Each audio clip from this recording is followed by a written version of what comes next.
Capage TV.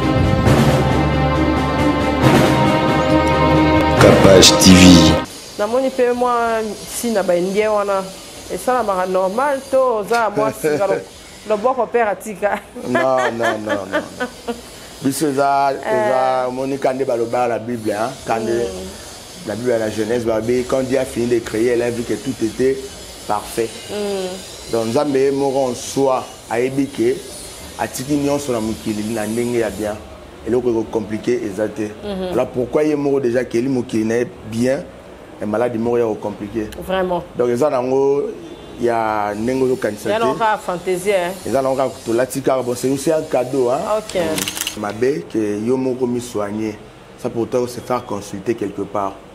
Premièrement, deuxièmement, dans le bail que tu as une structure, tu appelles la renouveau recherche scientifique. Donc tout ça là la recherche, il y a pas plante, tout est effet, il y a pas plante nyonso. C'est pas donné que non à toutes les plantes au yo mo tout tia na boka na tia na coin. Mais vous aurez pas ba pigment. Ba pigment. Nazamba pe ba misusu ba place ba fournisseur bazar mo belé. Mais bien plus dans la recherche. OK. Tout ça li recherche, tout le monde qui est efficace. OK. Ne ba sel ba analyse, ba pesi to solution. Vous ba cobaye na bino ba meka.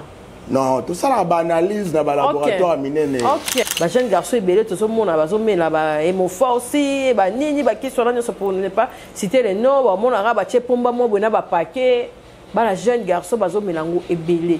Inconvénient nini o ezali na auto médical o ya bokoko.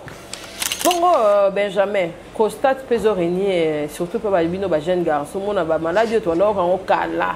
Mais le comme fréquent mona ba kainga na prostate o nini ezotungisanga ezaradi akwa po biso to ebika ezaradi na remorquage. Ce qui mutazo remorquer mingi de prostate ezwaraye o muto azali na basi mingi de prostate ezaraye. Ezala bongo oui ou non et puis eloko nini ba ko sala pona ko éviter. Ou bien mission sur la héréditaire. Il y a un peu de héréditaire prostate. Non. En fait, remorquage, ils ont au cause d'un remorquage permanent. OK. Mais avec une seule personne. Parce que prostate est déjà causée par une infection qui est mal soignée. OK. Une infection, il y a signaux à hémorroïdes, on néglige en haut. OK. On l'a bien été. OK. Je me regarde, non, on a causé peut-être par une infection mal soignée. Pour hémorroïde, il peut la causer. Mais vous n'avez pas de belé. Maintenant, on Brigitte, Marie, Michel, Micheline. Aux Ubangonio. On appelle ça, on appelle ça, on appelle ça. OK, Monica, non, on te la voit comme passe. OK, contrôle boye. On te bat ça qui c'est hémorroïde. Ou bien qu'il y a un lobby, avec Gambela, ou bien qu'il y a un placement Monica, mon moulin, mon boye, bâtir, ça va force, améliorer, ça là est bien. Tant qu'on met la bongo, avec une congo normal, mais infection, ils ont continué.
Grâce à BioHerbe Cacao, je me sens équilibrée au travail, à la maison et c'est pour notre bien-être.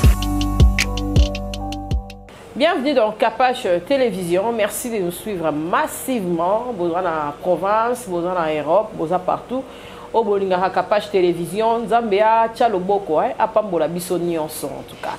Tulobinda ko yamba bapaya ezali ndako ezana bénédiction makasi et puis le loto ko yamba moko ya ba fizo thérapeute. En tout cas, bon frère Benjamin Béa, yemo wa oloba na bango wa yeli ponga na vraiment amateur côté kuna mais tu peux s'expliquer kitoko on a sepeli na papa Benjamin parce que bazali batu oyo bazali ko bikisa batu parce que ko pesa santé ezali likambo moko ya mukiete tant on mutu a réfléchir et puis so to lobi doyen o ye moko atika makambo wana pe à son âme papa o atika pena une grande entreprise pour na sauver milimo ezali lipamboli makasi place azali vraiment apé manaki mais ye pena na buko ya bokonzi nzamba rotalo salani ya oloba nzambe atala azali awa na séjour de mort mais tala na tika bakisi oyo esunga bato. Papa Benjamin, bienvenue dans Capage Télévision hein. Merci beaucoup maman. Merci Capage. pour la confiance et puis au salut so pena confiance et puis oye eza vraiment likamora bien. Bonne santé. Oui ça va. Badokotolo pe ba santé pe boujara. Ezanzo tout. Nous autres et bon carrière moko ebebara. Vraiment. Oui. Vraiment. Et ça va battre bolanda biso mbote. OK, mbote na bino nyonso. Nenga mama présenter ngai awa. Tozali dans un membre du centre médical Nieka. Beaucoup déjà en Europe ba yebiango même. OK, centre Nieka. Nieka. OK. Même dans les pays mususu en Afrique déjà bayebi même ici au Congo bayebi centre médical Nieka déjà plus dans le domaine de la santé et de la recherche scientifique. Recherche scientifique. OK. Donc nous faisons des recherches à base de plantes naturelles pour nous aboutir à trouver des solutions par rapport à différentes pathologies au Barbik et Biki Samarate. OK. Donc entre autres dans le centre médical Nieka nous avons breveté le traitement il y a drépanocytose SS. OK. SS. Tout a brevet à traitement ana. Tu as guérison totale. Tout a brevet il y a traitement à diabète. OK. On ne pas zone normal comme que consommer na sucre sans problème. Tikaboy. Tout a brevet à traitement il y a maladie de la prostate pour les moyens et belé sans intervention chirurgicale. Bah, complications pénibles aussi. Nous sommes à la opération. À la opération. Oh. Tout un brevet d'invention et traitement à la stérilité primaire et secondaire. Oh, ma casse penza. Ma casse penza qui est non, bah ça les maman aura zémité donc tout un traitement à base de plantes naturelles. OK. Celui au PC. Puis quelques orientations à ma médecine au travail à la bangope. Bah oui bah après qu'on aboutit à la solution quoi. Les barabasani et pasuka. Balabalela. Donc solution de Ozala. Il y a bongo. Aujourd'hui, le centre est un peu partout. Ils ont précisément Wapi na Kinshasa et puis dans la province Bozali Wapi. La Kinshasa, tout ça d'abord la direction générale ils ont la commune Angaba. OK. La avenue Kisangani numéro 8. Juste en face de la maison communale Angaba. OK. Et puis tout ça là extension. Tout ça là extension na Mariano Kanakasavu pour permettre à ceux-là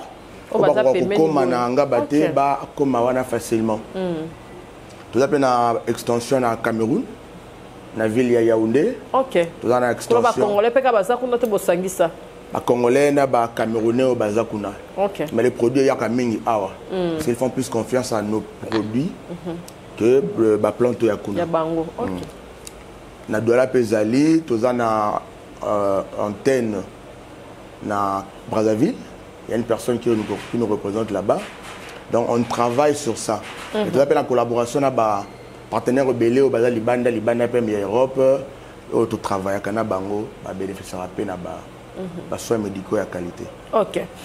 Papa Nieka azalaki nani et puis philosophie wana ya kota na kati ya ba traitement à base ya ba produits naturels et banda ki ndenge et puis et ça la descendance na bana bino so bo continue nango parce que nini wana e bana ende salama ndenge. Ma question belimba bon.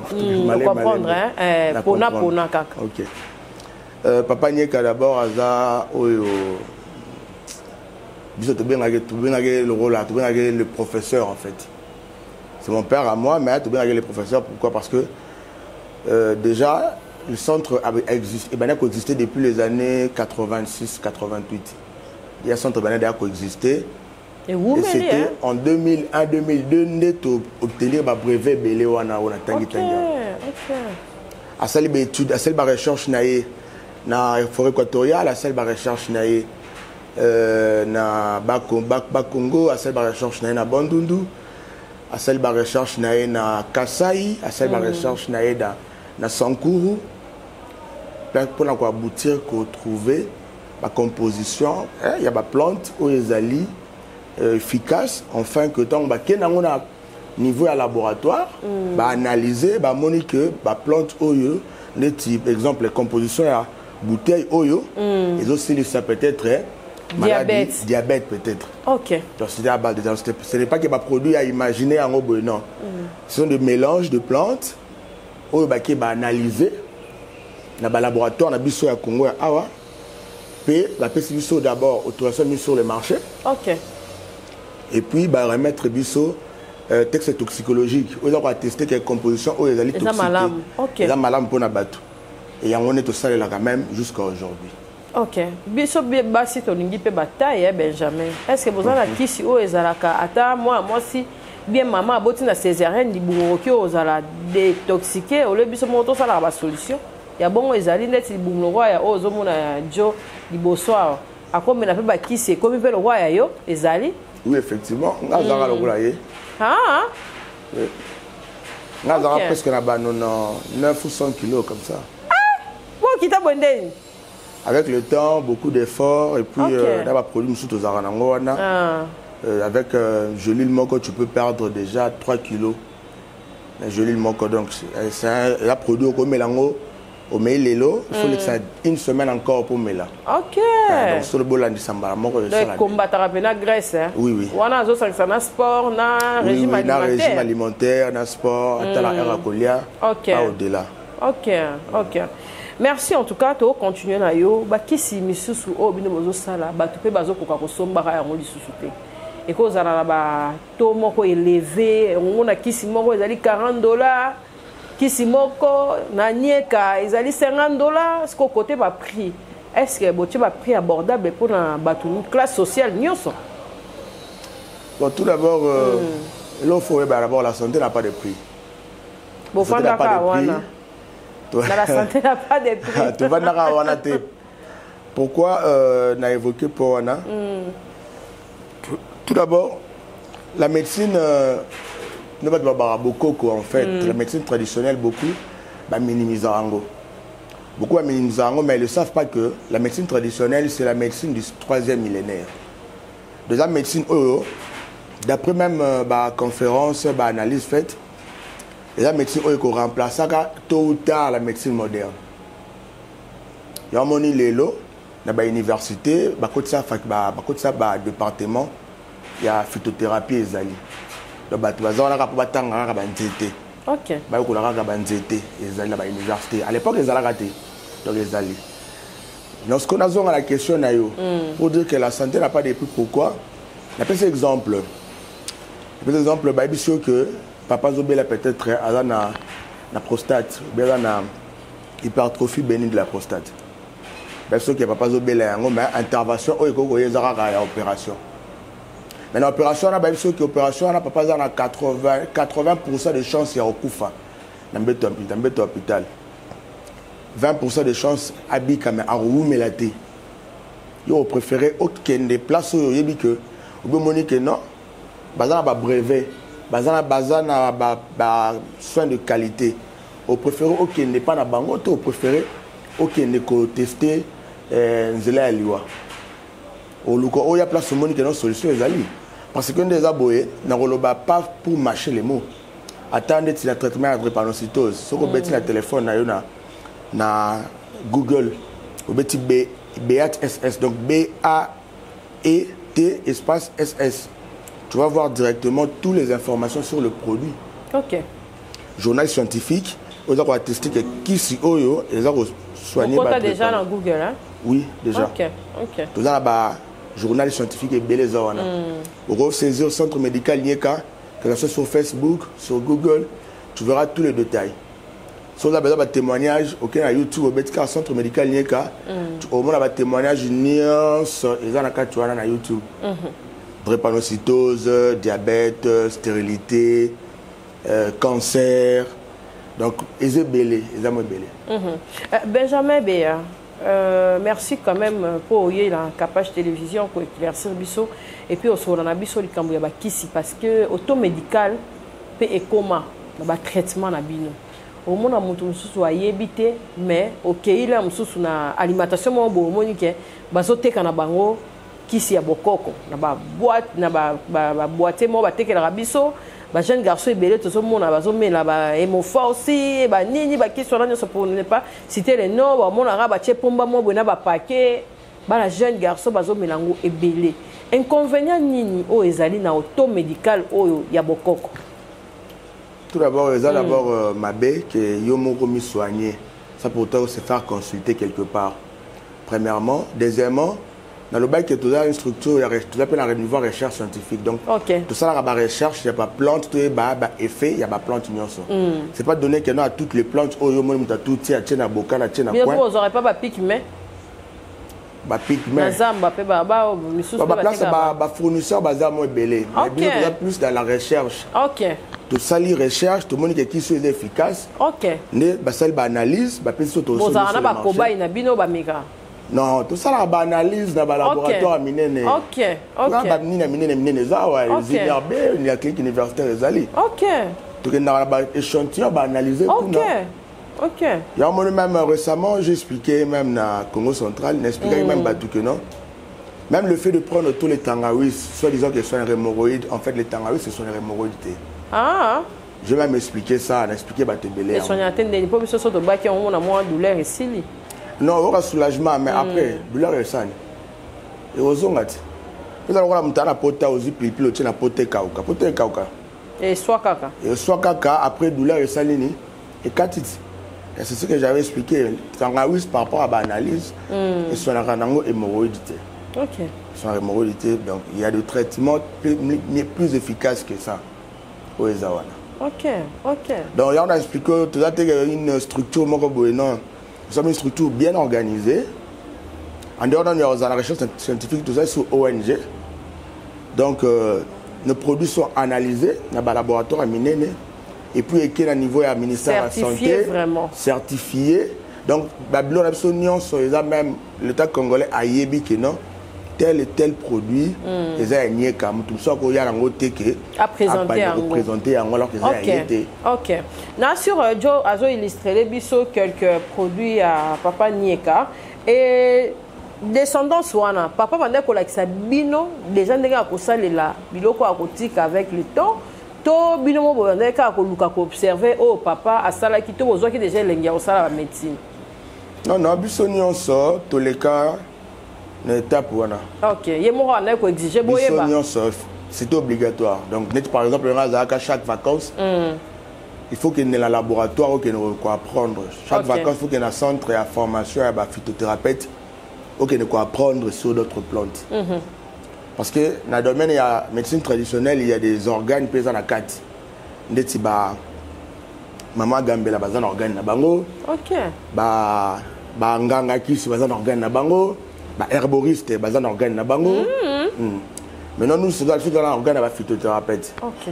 Et donc on est obligé, moi, mes frères, parfois mes soeurs aussi, chaque vacances, au quotidien dans le laboratoire pour apprendre.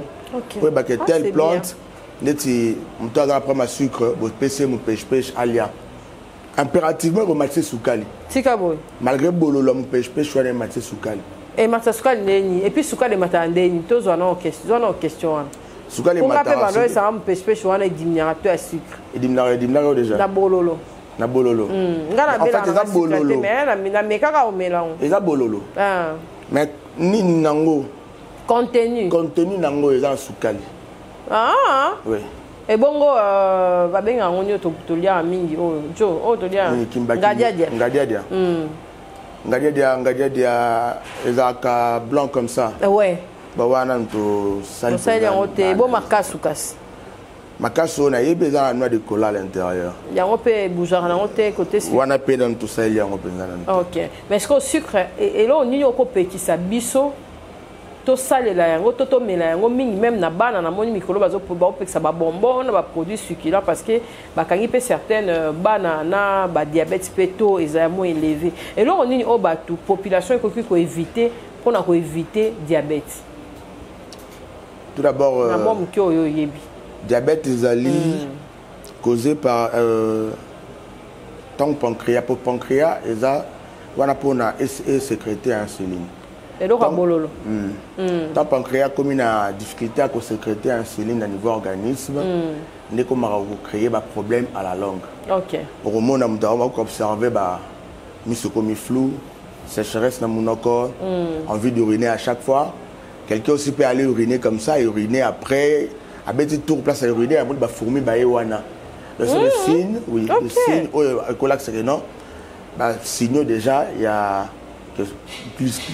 glycémie nayo, et comme vous avez déjà l'écolo. Parce que glycémie normale, on peut dans les 90, c'est la 110.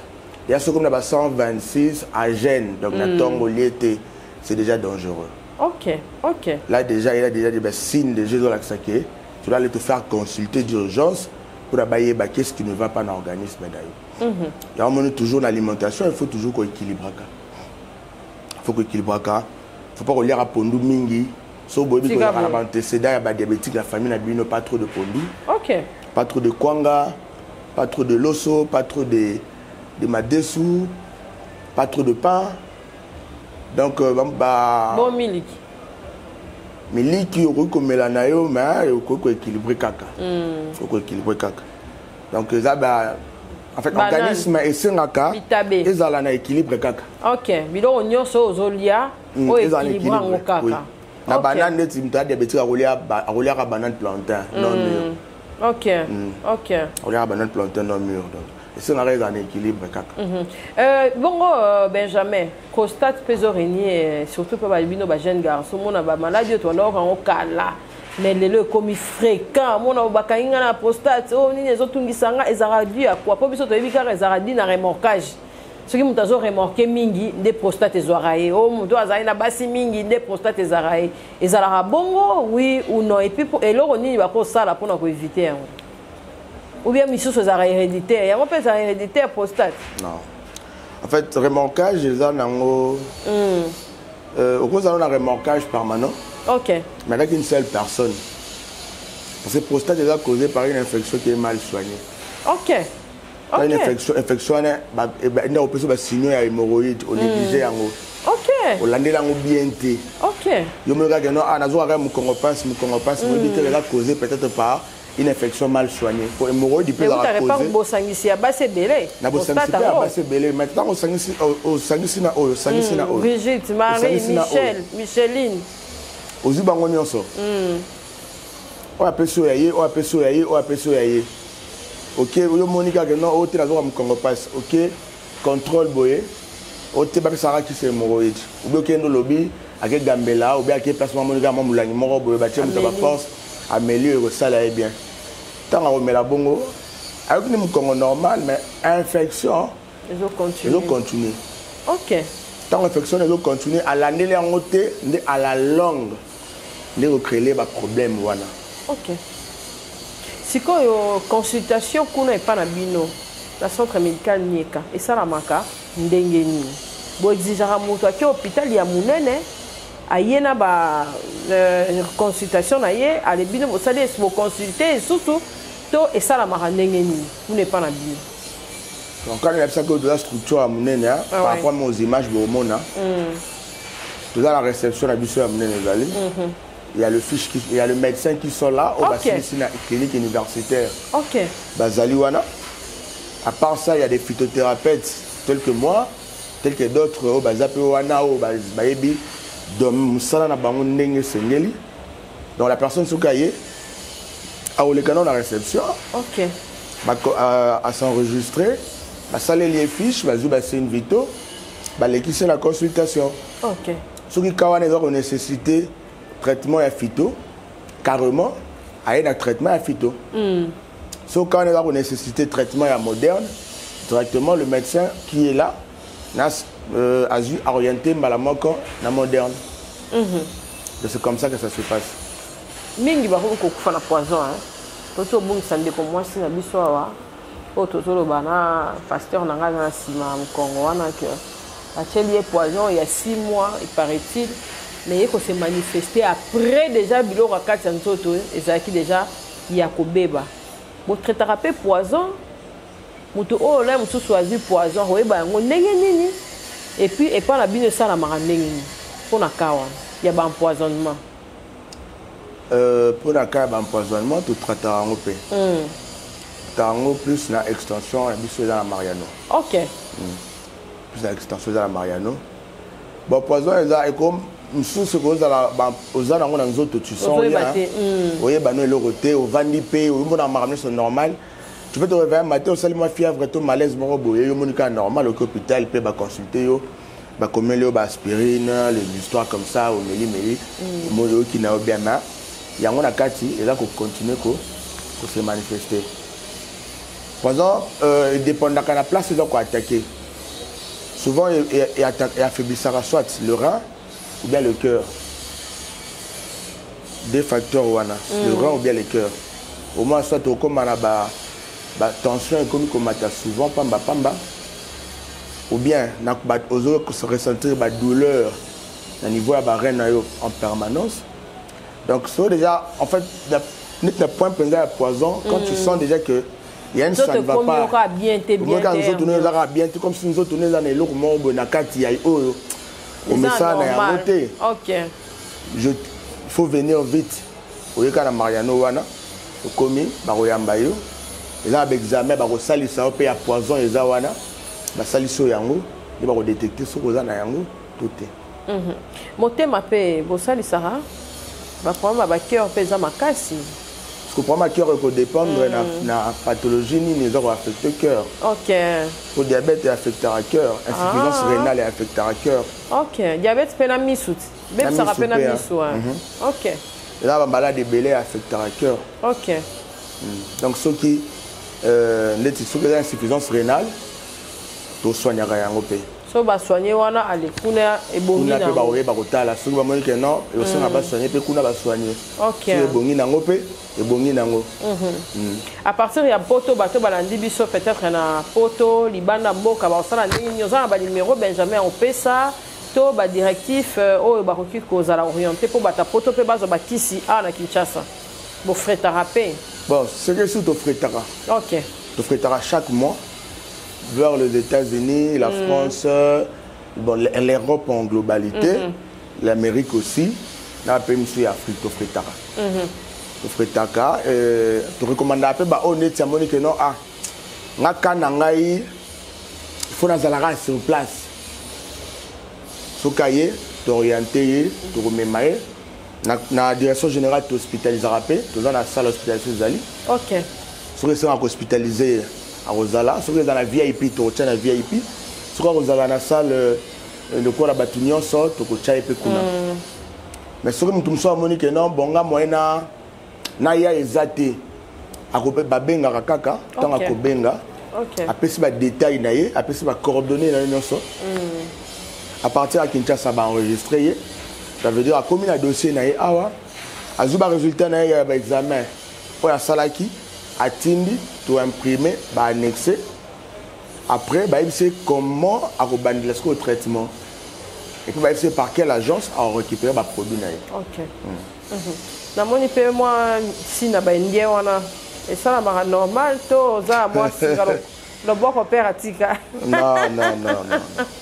Puisque Monique a dit la Bible, quand la Bible à la Genèse, quand Dieu a fini de créer, elle a vu que tout était parfait. Donc, nous avons en soi à ébiquer, à Tikinion sur la Moukili, la Nengue à bien. Et là, c'est compliqué, exact.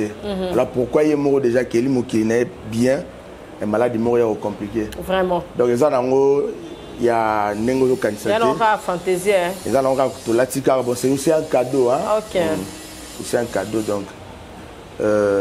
Maël Otoza Lango tu pas Nzambe. Tu t'appelles à l'église ni. Na témoin Jéhovah. OK. Il lui son livre té. Bilo ba perfusion ils a raté. Bazong ça makila té perfusion ils a raté, makila des a raté hein. Eh bah donc ça va ngo mai mais bazong ça makila té. Bon, on est pas là pour parler de la religion quand même. Yoka.